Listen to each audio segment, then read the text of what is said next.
Hi friends, మనం ఇప్పుడు మన యొక్క స్పైస్ మనీలో ఏటీఎం కార్డు ద్వారా ట్రాన్సాక్షన్ ఎలా చేయాలనేది చూద్దాం. ఓకే, ఈ స్పైస్ మనీ యాప్ ఓకేనా. దీనికంటే ముందు కొత్తగా ఏటీఎం యాక్టివేషన్ అయిన వాళ్ళు వాళ్ళ మొబైల్ సెట్టింగ్లోకి వెళ్ళాలి.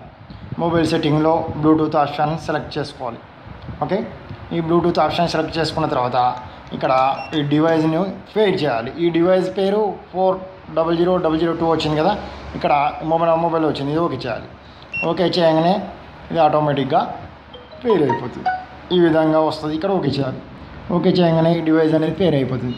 మొబైల్ సెట్టింగ్లో బ్లూటూత్ యాప్లో బ్లూటూత్ ఆప్షన్లో ఇది ఈ మన యొక్క స్పైస్ ఏటీఎంని మనం పేర్ చేసుకున్న తర్వాత మళ్ళీ మన స్పైస్ యాప్లోకి వెళ్ళాలి.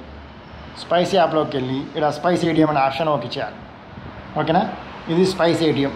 ఓకే, ఈ స్పైస్ ఏటీఎం యాప్ ఓకే చేయగానే మనకి ఈ విధంగా వస్తుంది. ఇప్పుడు ఇక్కడ ట్రైన్ అవ్వగానే ఇక్కడ విత్డ్రా ఆప్షన్ వచ్చింది. మనం ముందుగా బ్యాలెన్స్ ఎంక్వైరీ చేద్దాం. బ్యాలెన్స్ ఎంక్వైరీ అనేది ఇక్కడ మొబైల్ నెంబర్ ఎంటర్ చేయాల్సి ఉంటుంది. అయితే ఈ మొబైల్ నెంబర్ కస్టమర్ యొక్క మొబైల్ నెంబర్ ఎంటర్ చేయాలి. కస్టమర్ తన మొబైల్ నెంబర్ చెప్పడానికి ఇష్టపడకపోతే మన నెంబర్ ఎంటర్ చేయొచ్చు. ఇక్కడ ప్రొసీడ్ ఓకే చేయాలి. ఈ ప్రొసీడ్ ఓకే చేయగానే ఇక్కడ డివైస్ యాక్షన్ అవుతుంది. డివైస్ ఏమడుగుతుందంటే మన యొక్క ఏటీఎం కార్డుని అందులో ఇన్సర్ట్ చేయమంటుంది. అయితే చిప్ కార్డు అంటే మన ఏటీఎంకి ఇక్కడ చిప్ ఉంటుంది కదా, ఈ చిప్ ఉన్న కార్డులన్నీ కూడా మన ఏటీఎం ఇందులో ఇక్కడ ఇన్సర్ట్ చేయాలన్నమాట. ఈ విధంగా ఈ కార్డ్ని ఈ చిప్ ఏ సైడ్ అయితే చిప్ అనేది ఉందో ఆ దాన్ని ఇట్లా లోపలికి ఇన్సర్ట్ చేయాలి. ఓకే, ఇలా ఇన్సర్ట్ చేసిన తర్వాత ఇక్కడ పిన్ అడుగుతుంది.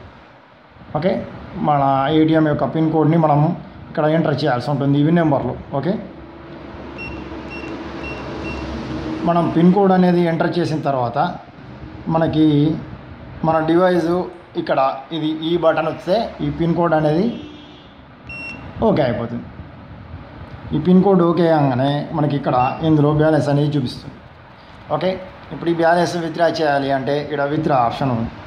ఇక్కడ అమౌంట్ ఎంటర్ చేయాలి. ఫర్ ఎగ్జాంపుల్ 1000 రూపీస్ విత్డ్రా చేద్దాం. ఇక్కడ ప్రొసీడ్ ఓకే చేద్దాం. ఓకే, ఈ ప్రొసీడ్ ఓకే చేయగానే మనకి ఇందులో మళ్ళీ యాక్షన్ అవుతుంది. ఇది ఇక్కడ మళ్ళీ ఏటీఎం పిన్ అడుగుతుంది. ఓకే, ఈ ఏటీఎం పిన్ని మనం ఎంటర్ చేయాలి. ఏటీఎం పిన్ ఎంటర్ చేసిన తర్వాత మళ్ళీ ఇది ఈ బటన్ వస్తే ఎంటర్ అయిపోతుంది అన్నమాట, అంటే ఓకే అయిపోతుంది. ఓకే, ఓకే అయిన తర్వాత ఇక్కడ మనకి విత్డ్రా అయిపోయింది. అమౌంట్ 1000 రూపీస్ విత్డ్రా అయిపోయింది. అవైలబుల్ బ్యాలెన్స్ అన్ని వివరాలు చూపిస్తుంది డే టు టైం.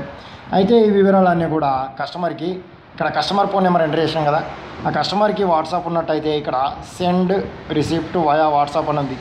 దీన్ని క్లిక్ చేయగానే ఇక్కడ ఈ విధంగా వస్తుంది. ఓకే, ఇక్కడ ఓకే చేయాలి. అయితే ఆ కస్టమర్ నెంబరు మన ఫోన్లో ఫీడ్ ఉన్నా లేకపోయినా వాళ్ళ నెంబర్కి రిసిప్ట్ అనేది వెళ్ళిపోతుంది. ఇక్కడ చూడండి, ఫీడ్ లేదు ఈ నెంబరు, అయినా రిసిప్ట్ వెళ్ళిపోయింది. ఈ రిసిప్ట్ ఓపెన్ చేస్తే వాళ్ళు ఈ విధంగా వస్తుంది.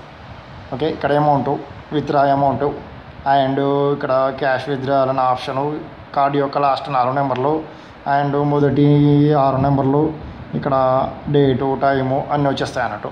ఓకేనా, ఇదండి ప్రాసెస్. చాలా ఈజీగా ఉంటుంది, చాలా బాగుంటుంది. స్పైస్ మనీ ఏజెంట్ ఐడి ఎవరికైనా కావాలంటే నన్ను కాంటాక్ట్ అవ్వండి. ఓకేనా. Okay, thank you friends.